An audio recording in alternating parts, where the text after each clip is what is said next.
कि अंबर के बीच में प्रवाह पवन मंडल को पवन के बीच में झलाझल झांका है, झलाझल तेज बीच जलाजल जागराओ, जलाजल तेज बीच धरातल ताका है। कहा तो बिहारी धरातल पे रचे हैं खंड, खंडन के बीच नौ खंडन को नाका है और नौ खंड बीच में विराजे वीर आर खंड बीच में बुंदेलखंड बाका है, आर खंड बीच में बुंदेलखंड बाका है। हमारा पूरा बेगमगंज यहाँ बैठा है। मैं इस नगर की ऊर्जा के कारण ही आज जो बोल पा रहा हूँ, जिस धारा को जी रहा हूँ, जिस क्रम में चल रहा हूँ, इस नगर से पल्लवित पोषित होकर मैं यहाँ तक पहुँच रहा हूँ। कविताओं के पाठ को कर रहा हूँ और एक आग्रह पर आप सब आमंत्रित हैं। कविता का रूप क्या होता है? कभी कभार हृदय भर आता है। सबके मन में अपने अपने भाव होते हैं, अपनी अपनी जीवन शैली होती है। आप सब जब व्याख्यान चल रहा था, किसी के मन में उथल पुथल हो रही थी कि जल्दी निकला जाए, जल्दी चला जाए, समय किसी के पास नहीं है। घर में पत्नी सुनाती है जिनकी शादीशुदा जिंदगी है। इधर कवियों को व्याख्यानों को कैसे सुन पाएं? रीलों का जमाना है, छोटे रूप में हमने सोशल मीडिया मोबाइल सारी व्यवस्थाएं हैं। इस धारा को हम जीने वाले हैं, लेकिन इसी धारणा में हमारे प्यारे भाई प्रतीक चौहान की बड़ी पंक्तियां प्यारी हैं, मेरे हृदय में घर कर जाती हैं। उन्होंने क्या शानदार बात लिखी है कि आदि सुधारे अंत बना दे। जो रामचरितमानस को पढ़ने वाले हैं, जीने वाले हैं, कि कविता क्या है? आदि सुधारे अंत बना दे, मानव को भगवंत बना दे। आदि सुधारे अंत बना दे, मानव को भगवंत बना दे। वाल्मीकि से बटमारों को कविता चाहे संत बना दे, वाल्मीकि से बटमारों को कविता चाहे संत बना दे।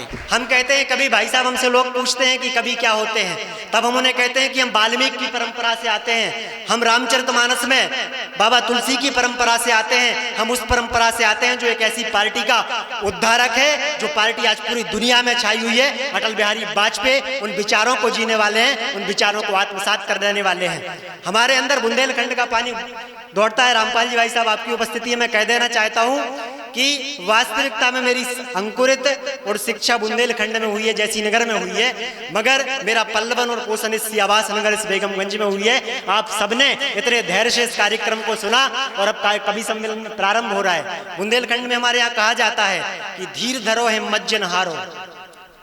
आप सबके मन की बात है कि धीर धरो हिम्मत जिन हारो, खचना सूख फरेरो हुज्जे, और पानी जत्तो ठहरो हुज्जे, उत्तई गहरो गहरो हुज्जे। और पानी की गहराई वही बता सकत जो पानी में तैरो हुज्जे, पानी की गहराई वही बता सकत जो पानी में तैरो हुई है।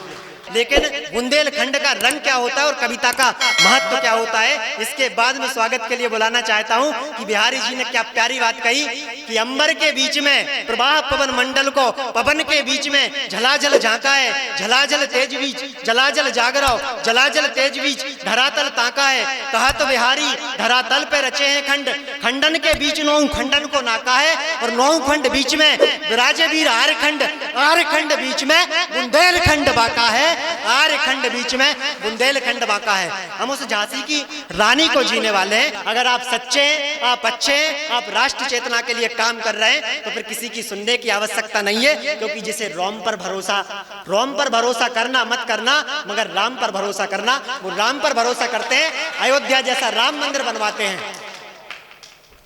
आदरणीय पूर्व कैबिनेट मंत्री जी बैठे। भाई साहब, मैं पिछले दिनों बेंगलोर गया था, सामने से स्वांत रंजन जी कविता को सुन रहे थे।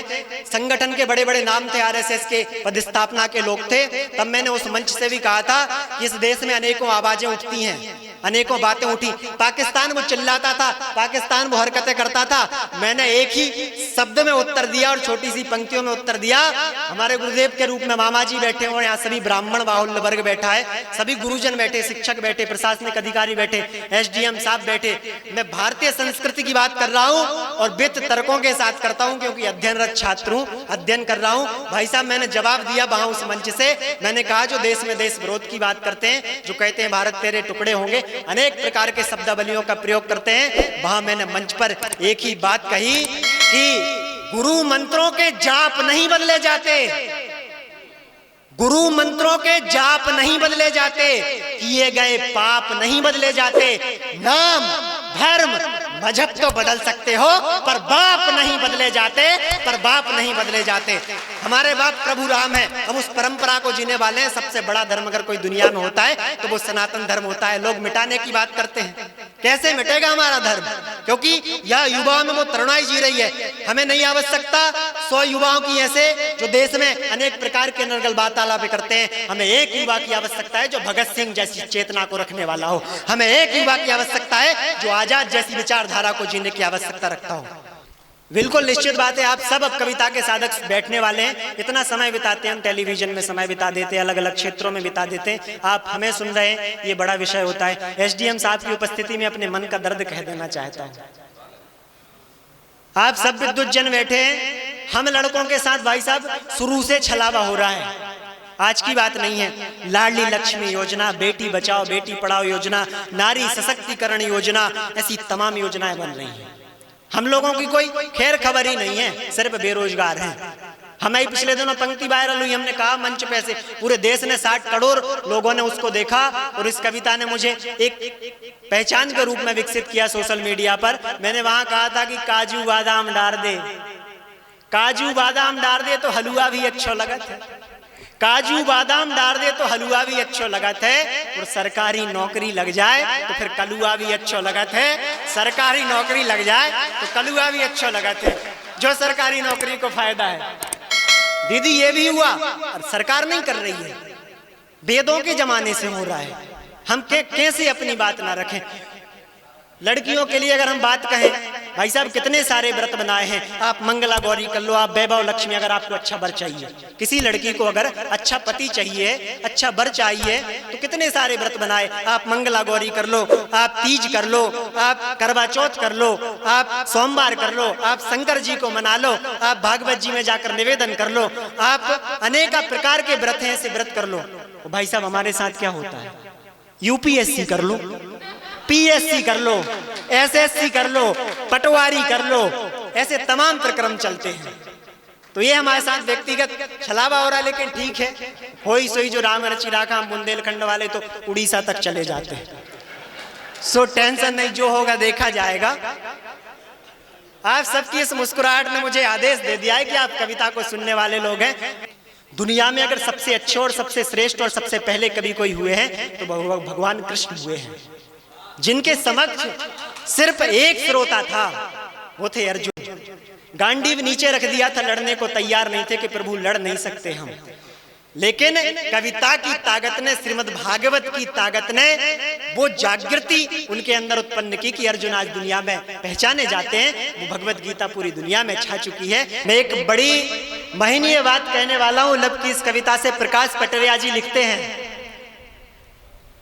कि गगन में आज भी उड़ता हमारा वो परिंदा है, गगन में आज भी उड़ता हमारा वो परिंदा है, समूची आज भी दुनिया में उस घटना की निंदा है। हजारों क्या करोड़ों में बसी है आत्मा उसकी, भगत सिंह तब भी जिंदा था, भगत सिंह अब भी जिंदा है, भगत सिंह तब भी जिंदा था, भगत सिंह अब भी जिंदा है। तो ये चेतना होनी चाहिए। आप सब कविताओं के साधक बैठे हैं, सुनने के लिए बेताब बैठे हैं। आदरणीय हमारे ताऊ जी बड़े हैं उम्र में, नत्थू सिंह दादाजी बैठे हैं, मामा जी बैठे, और ऋषिराज दादाजी की विशेष उपस्थिति है। प्रारंभ में मुझे पोषित करने में बहुत बड़ा योगदान रहा आपके व्याख्यानों का।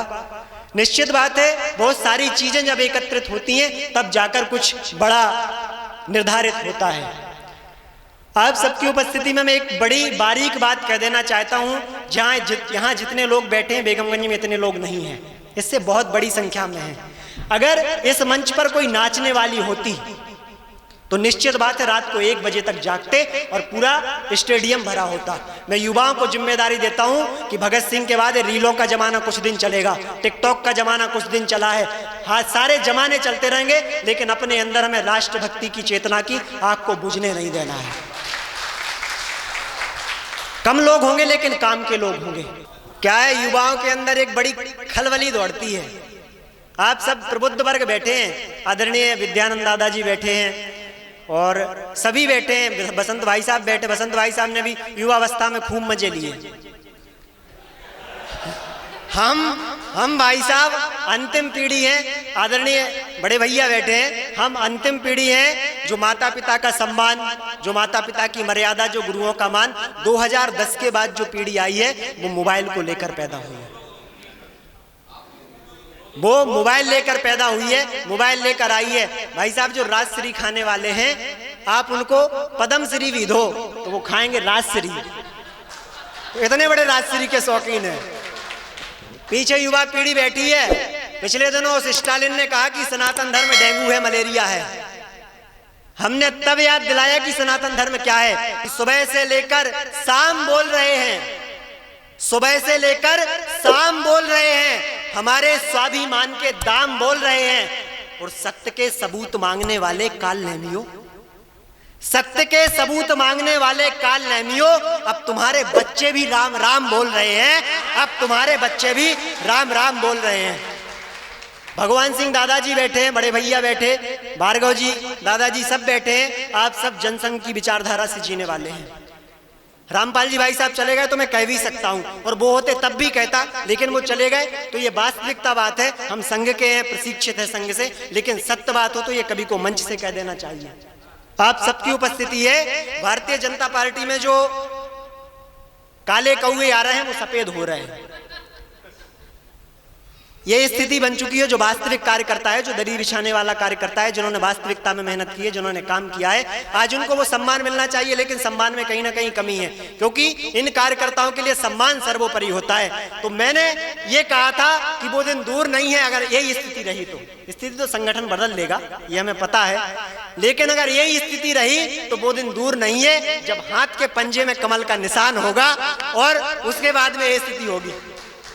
ये सत्य बात थी कि अगर नहीं बदला तो निश्चित बात है पूरी कांग्रेस विलय होकर यहाँ आ जाएगी। वो हाथ के पंजे में कमल का निशान होगा। आप सब अपने हैं, कह सकते हैं, सुना सकते हैं, आप सब अपना अमूल्य समय दे रहे हैं। मैं अपनी ही पंक्तियों से आवाहन करूंगा और कहूंगा कि होठों की मुस्कान के पीछे गम को कौन समझता है। होठों की मुस्कान के पीछे गम को कौन समझता है। हमसे बेहतर इस दुनिया में हमको कौन समझता है। हमसे बेहतर इस दुनिया में हमको कौन समझता है। भंडारे की खीर लेने का अलग मजा है। भंडारे की खीर लेने का अलग मजा है। पराई पीर लेने का अलग मजा है। सारे मजे अलग अलग कर दो, सारे मजे अलग अलग कर दो। उड़ता हुआ तीर लेने का अलग मजा है। उड़ता हुआ तीर लेने का अलग मजा है।